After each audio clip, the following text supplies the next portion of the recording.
Hi guys, मैं हूं निखिल और आप देख रहे हैं बस टेक। गाइस, HTML और CSS की हेल्प से आज एक टेक्स्ट फिलिंग एनिमेशन हम क्रिएट करके आपको बताएंगे। आप डेस्कटॉप स्क्रीन पे मेरे देख रहे होंगे, एक टेक्स्ट यहाँ पे लिखा हुआ है। फॉर एग्जांपल मैंने यहाँ पे बस टेक लिख रखा है और यहाँ पे आप देख सकते हैं इसमें फिलिंग चल रही है ऑटोमेटिकली, एक तरीके का एनिमेशन चल रहा है लगातार। इस तरीके का एनिमेशन हम क्रिएट करेंगे HTML और CSS की हेल्प से। अब आप इस वेब पेज का यूज चाहे अपनी वेबसाइट पे कीजिए, ब्लॉग पे कीजिए, या फिर आप इस तरीके से स्क्रीन पे लगा लीजिए ब्राउजर फुल स्क्रीन करके, वो आपकी चॉइस है। तो कैसे हम क्रिएट करेंगे चलिए बताते हैं आपको। सबसे पहले तो हम यहाँ पे ब्राउजर से बाहर आ जाते हैं, मैं आपको बताता हूँ कि इसको क्रिएट कैसे करेंगे। तो यहाँ पर मैं HTML और CSS की स्क्रिप्ट लिखने के लिए मैं आपके लिए डायरेक्ट नोटपैड यहाँ पे यूज ले रहा हूँ, बेसिक नोटपैड, जिससे कि कोई भी आप में से इसको इजीली क्रिएट कर पाए, अलग अलग टूल के चक्कर में ना भटके। अगर आप डेवलपर हैं या फिर वेबसाइट डेवलपर हैं और आप इस तरीके का पेज क्रिएट करना चाहते हैं और आप यूज करते हैं VS कोड वगैरह या फिर नोटपैड प्लस प्लस वगैरह, तो आप कर सकते हैं, वो आपकी चॉइस है। मैं यहाँ पे आपको बेसिक लेवल पे बताने की कोशिश कर रहा हूँ, इसलिए मैं यहाँ पे सिर्फ सिंपल नोटपैड यूज कर रहा हूँ, क्योंकि एक बिगिनर हमेशा एक नोटपैड से स्टार्ट करता है। ठीक है, तो यहाँ पे Windows+R दबाते हैं, नोटपैड हम टाइप करते हैं और नोटपैड हम ओपन कर लेते हैं। ठीक है, तो यहाँ पर मैं आपको पूरी स्क्रिप्ट लिख के बताऊंगा और आपको उसको मेरे साथ फॉलो करना है। तो चलिए शुरू करते हैं। सबसे पहले हम डॉक टाइप अपना यहाँ पे डिफाइन कर देते हैं, क्योंकि हम HTML यहाँ पे यूज ले रहे हैं। तो यहाँ पे इस तरीके से हम एक्सक्लेमेशन मार्क लिख के DOCTYPE देन HTML यहाँ पे लिखते हैं और डॉक टाइप अपना यहाँ पे हम अपने ब्राउजर को बता देते हैं कि भाई हमारा एक डॉक्यूमेंट ये HTML है। ठीक है, देन इसके बाद जैसे कि हम HTML यूज करते हैं तो HTML टैग का यूज लेते हैं, हम HTML टैग का यहाँ पे यूज ले लेते हैं। ठीक है, कोई भी टैग स्टार्ट होता है तो उसको हम क्लोज भी करते हैं इस तरीके से, शुरुआत में स्लैश लगा के, और जो भी हम टास्क परफॉर्म करते हैं वो इन दोनों टैग के बीच में करते हैं। तो जैसे कि हमारा HTML टैग है और ये हमारा HTML पेज है, तो जो भी हम टास्क परफॉर्म करेंगे अब या फिर जो भी स्क्रिप्ट लिखेंगे वो इन दोनों टैग के ओपन और क्लोज के बीच में करेंगे। ठीक है, तो चलिए शुरुआत करते हैं। यहाँ पे सबसे पहले हम यहाँ पे शुरुआत करते हैं हेड टैग की। हेड टैग हमने यहाँ पे लगाया और हेड टैग के अंदर हम एक टाइटल टैग यूज लेते हैं, क्योंकि टाइटल टैग का यूज हम हेड टैग के अंदर लेते हैं। ठीक है, टाइटल में हम यहाँ पे लिख देते हैं फिलिंग टेक्स्ट एनिमेशन प्रोजेक्ट यहाँ पे लिख देते हैं और इसको हम टैग को इस तरीके से क्लोज कर देते हैं। जो टैग है उसको आप सेम लाइन में भी क्लोज कर सकते हैं और एंटर बटन दबा के नेक्स्ट लाइन में भी क्लोज कर सकते हैं, लेकिन जो डेटा है वो इस तरीके से दोनों टैग के बीच में रहेगा। अब जैसे कि मैंने यहाँ पे टाइटल डिफाइन कर दिया अपने पेज का, तो टैब पे यहाँ पे आपको टाइटल लिखा हुआ आ जाएगा, क्या, फिलिंग टेक्स्ट एनिमेशन। ठीक है, तो ये आपके पेज का टाइटल हो गया। इसके बाद अभी के लिए हम हेड टैग इस तरीके से क्लोज कर देते हैं। देन हेड टैग के बाद हम यूज लेते हैं बॉडी टैग का। बॉडी टैग इस तरीके से स्टार्ट करेंगे और बॉडी टैग को हम यहाँ पे क्लोज भी कर देते हैं। ठीक है, क्योंकि हमें बॉडी टैग के अंदर अपना टेक्स्ट लिखना होता है, तो यहाँ पे जो भी टैग आप ओपन करते हैं क्लोज करते हैं, जैसे कि मैंने आपको बताया, उसके बीच में आप अपना कंटेंट स्क्रिप्ट लिखेंगे। तो चलिए बॉडी टैग के अंदर हम एक H1 property, heading 1 property define करते हुए अपना टेक्स्ट लिखते हैं, बस टुडे टैग। यहाँ पे आप कुछ भी टेक्स्ट लिख सकते हैं, आपकी चॉइस है, जो भी टेक्स्ट आपको चेंज करना है वो यहीं पर करना है। ओके, बस टुडे टैग मैंने यहाँ पे लिखा है और यहाँ पे बॉडी टैग क्लोज हो गया। देन HTML नीचे मैंने शुरुआत में ही क्लोज कर दिया। ठीक है, तो कंफ्यूज होने की जरूरत नहीं है, जस्ट आप मेरे साथ करते जाइए, यहाँ पे आप सीखते जाएंगे। अब आप अपने पेज को एक बार सेव कर लेते हैं। फाइल में गए, सेव एज किया, डेस्कटॉप पे मैं टेक्स्ट एनिमेशन के नाम से सेव कर लेता हूँ, .html लगा देता हूँ। जब भी आप अपना वेब पेज सेव करेंगे नोटपैड में, तब आप .html लगाएंगे। अलग अलग टेक्स्ट एडिटर में तो आजकल आपके पास डायरेक्ट एक्सटेंशन सिलेक्टर का ऑप्शन आ जाता है, यहाँ पे आप .html लगा देंगे तो आपका जो ये स्क्रिप्ट है एज वेब पेज आपकी सेव हो जाएगी। तो मैंने .html लगा दिया, सेव किया इसको, और यहाँ पे आप देख सकते हैं ब्राउजर बना हुआ, यहाँ पे एक फाइल आ गई। इसको आप ओपन कीजिए। ओपन करने पर क्या आ रहा है देखिए यहाँ पे, तो ये तो आपका जो हमने टाइटल यहाँ पे डिफाइन किया था वो यहाँ पे आ गया, फिलिंग टेक्स्ट एनिमेशन प्रोजेक्ट, और ये हमने टेक्स्ट बॉडी में जो लिखा वो यहाँ पे आ गया। चलिए आगे बढ़ते हैं। अब आगे बढ़ने के बाद क्या है, यहाँ पे सबसे पहले हम इसको बीच में ले आते हैं, इसकी हम फॉर्मेटिंग कर देते हैं। बीच में कैसे लाएंगे, तो बॉडी में ही हम यहाँ पे इस पर एक टैग और अप्लाई कर देते हैं अलाइनमेंट का सेंटर। ठीक है, डायरेक्ट सेंटर टैग हमने यहाँ पे अप्लाई कर दिया और सेंटर को ही हम यहाँ पे क्लोज कर देते हैं। ठीक है, हमारे जो टेक्स्ट के आगे पीछे हमने एक नया टैग लगा दिया सेंटर, और सेंटर से ही क्लोज कर दिया। अब आप इसको सेव कीजिए और अब आप देखिए, ठीक है, बीच में आ गया। ओके, अब हम करते हैं अपना नेक्स्ट वर्क। यानी कि अब हम CSS पे चलते हैं, क्योंकि हमारा कंटेंट तो सिर्फ इतना ही है, टेक्स्ट ही है। अब हमें इस पे वर्क करना है, जो भी फॉर्मेटिंग करनी है वो हम CSS की हेल्प से करेंगे। CSS की फुल फॉर्म होती है कास्केड स्टाइल सीट, जिसकी मदद से हम अलग अलग तरह की स्टाइल हर एक ऑब्जेक्ट पे अप्लाई कर सकते हैं। तो यहाँ पर हमारा ऑब्जेक्ट का जो टैग है वो H1 है, तो हम H1 से शुरुआत करेंगे। तो सबसे पहले हम हेड टैग में आ जाते हैं टाइटल के बाद, और यहाँ पे एक नया टैग यहाँ पे स्टार्ट कर लेते हैं स्टाइल, ठीक है। और इसको ही हम वापस से क्लोज कर देते हैं, स्टाइल टैग को हमने क्लोज कर दिया। अब जो भी CSS स्क्रिप्ट है वो हम इन दोनों टैग के बीच में लिखेंगे, ठीक है। तो शुरुआत करते हैं अपने H1 टैग से, क्योंकि हमारा जो टेक्स्ट लिखा हुआ है आप देख सकते हैं H1 टैग में लिखा हुआ है। तो H1 पे हम फॉर्मेटिंग अप्लाई करना स्टार्ट करते हैं। तो H1 मैंने यहाँ पे लिखा सबसे पहले, और यहाँ पे मैं एक कर्ली ब्रैकेट स्टार्ट करूंगा, स्पेस देने के बाद H1 के बाद एक स्पेस दिया, और यहाँ पे कर्ली ब्रैकेट क्लोज कर दूंगा एंटर देने के बाद। इससे क्या होगा, जो भी मुझे यहाँ पे फॉर्मेटिंग करनी है H1 टैग की, वो इन दोनों ब्रैकेट के बीच में ही करनी है। ओके, तो यहाँ पे चलिए फॉर्मेटिंग करते हैं। सबसे पहले हम मार्जिन सेट करते हैं। मार्जिन कोई भी ऑब्जेक्ट होता है हमारा, उसके बॉर्डर से बाहर का पोर्शन होता है मार्जिन, और बॉर्डर से अंदर का पोर्शन होता है पैडिंग, ठीक है। तो मार्जिन, जैसे कि हमारा टेक्स्ट है, अबव से कितना मार्जिन होना चाहिए, टॉप से कितना मार्जिन होना चाहिए। जैसे कि अभी आप देख रहे हैं हमारा टेक्स्ट सबसे ऊपर टॉप में आ रहा है, तो मैं चाहता हूं कि हमारा टेक्स्ट बीच में आए, यहाँ पर पेज के बीचों बीच आए।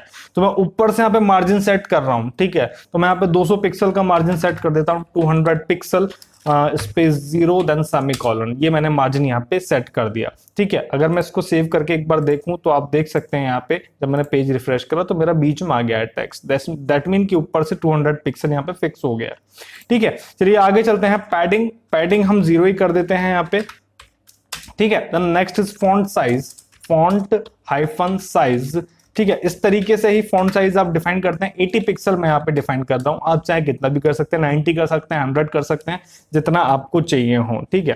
देन इसके बाद पोजीशन हम यहाँ पे इसकी कर देते हैं रिलेटिव, ठीक है। रिलेटिव और एब्सोल्यूट दो पोजीशन होती है। जब भी हम यहाँ पे रिलेटिव पोजीशन यूज लेते हैं, दैट मीन कि एक नॉर्मल पोजीशन है टेक्स्ट की। एब्सोल्यूट में हम एक तरीके से पेरेंट डिफाइन कर रहे होते हैं, कि यानी कि इस ऑब्जेक्ट का एक पेरेंट भी है, वो भी आपको आगे पता लग जाएगा। पेरेंट के लिए हम यहाँ पे अलग से सिलेक्टर क्रिएट करेंगे। तो यहाँ पे हमने पोजीशन रिलेटिव कर दी, देन यहाँ पर सेमीकोलन, ठीक है। स्पेलिंग आपकी सही होनी चाहिए रिलेटिव वगैरह की, जो भी आप यूज करें, अदरवाइज आपका वर्क नहीं करेगा, ठीक है। देन इसका टेक्स्ट का जो कलर है, एग्जाम्पल में मैंने रेड दिखाया था, तो रेड ही मैं यहाँ पे डिफाइन कर देता हूं। तो जस्ट हमने H1 टैग पे ये सब फॉर्मेटिंग अप्लाई कर दी। फाइल में गए, सेव किया, अपने वेब पेज को रिफ्रेश किया, यहाँ पे आपने देखा फॉर्मेटिंग इस पे अप्लाई हो गई, रेड कलर का हो गया, ठीक है। अब हमें क्या करना है, हम एक एनिमेशन क्रिएट कर रहे हैं। तो हमें क्या करना है, हमारा टेक्स्ट तो हो गया है, और हमारा एनिमेशन कैसे यहाँ पे वर्क कर रहा है कि यहाँ पे व्हाइट जो रेड कलर है वो फिल होता हुआ नजर आ रहा है। तो हमें क्या करना है, यहाँ पे इसका एक सिलेक्टर हमें क्रिएट करना है, यानी कि जो बस टुडे जो लिखा हुआ है ना, इसकी एक आउटलाइन टाइप क्रिएट करनी है। फिर हम क्या करेंगे, इस रेड कलर के टेक्स्ट को मूव कराएंगे, एनिमेट कराएंगे, जिससे क्या होगा, हमें फिल होता हुआ नजर आएगा। चलिए यही टास्क हमको परफॉर्म करना है। तो हम ब्रैकेट से बाहर आके एक नया यहाँ पे स्क्रिप्ट स्टार्ट करते हैं, स्टाइल टैग के ही अंदर। यहाँ पे आप लिखेंगे H1 कॉलन बिफोर, ठीक है। अब इसकी मदद से हम एक सिलेक्टर क्रिएट कर रहे हैं बस टू टैग का, यानी कि एक आउटलाइन टाइप क्रिएट कर रहे हैं, ओके। देन यहाँ पे हम कर्ली ब्रैकेट स्टार्ट करेंगे, जिसमें हमारा कंटेंट क्या है। यहाँ पे कंटेंट आप जानते हैं, जो आपका नाम है, जो आपका टेक्स्ट है, वही आप यहाँ पे लिखेंगे। मैंने लिखा बस टुडे टैग, ठीक है, क्योंकि अब हम यहाँ पे किस चीज की आउटलाइन क्रिएट करनी है वो यहाँ पे शो कर रहा है, ठीक है। कंटेंट बस टुडे टैग, अगर यहाँ पे आप कुछ और लिखेंगे तो वो मैच नहीं करेगा उससे, ठीक है। इसलिए आपको ये लिखना है, यहाँ पे जो आपका टेक्स्ट था वही सेम यहाँ पे लिखना है, ओके। चलते हैं आगे।